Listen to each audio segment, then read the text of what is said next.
খবর তোর? শ্বশুর বাড়ি থেকে বেড়া আসনো বুঝলো, শ্বশুর একটা পাইছি রে, জি খাওয়ানি খাওয়াইছে, পেট টেট খালি বাস নয় নাই। তো তোর কি অবস্থা, শ্বশুর বাড়ি গেছিল নাকি? তুই জিরম করে কথাবার্তা করছিস, শ্বশুর মনে হচ্ছে খালি তোরই আছে।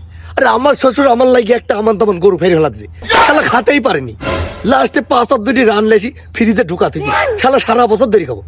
ভাব লিখছে বড় বড়। ওরে শালা, সিটারি করার আর জায়গা পাও না।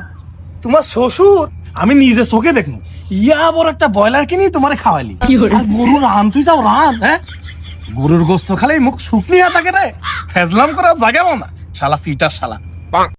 এই তুই চিটার করলু কা? না না, তুই চিটার করলু কা? আরে আমার শ্বশুর তো তাও একটা ব্রয়লার মুরগি হলেও লেগছে, আর তোর শ্বশুর তো শালা পাঙ্গাস মাছ লেগে গেল। আর তুই আবার এসে বয়ান ধরতেছিস, পেট ফাইরিয়ে গেছে। কিরম পেট ফাইরিয়ে গেছে আমরা জানি, বয়ান মারতে আইছে। তুই আমার শ্বশুরে একটা বাজে কথা বলি, আমার শ্বশুরের মতো শ্বশুরই হয় না। তুই ফেজলাম করিস, কি তুই করছিস? শালা ঘরে রান কাছে ঘরে রান ফেজলাম করছিস।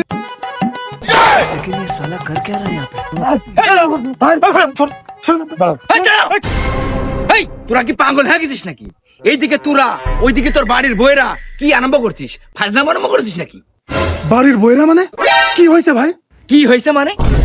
তোরা দুজনের বাড়ির মধ্যে আসার সময় তোর বইরা জি অশ্লীল ভাষায় ঝগড়াঝাটি করতেছে। ঝড়গা করতেছে মানে এই তাড়াতাড়ি এই দাঁড়া, যাই আর কোনো লাভ নাই।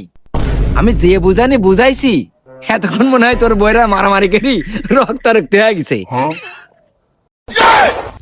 বুয়া মারা সারা সব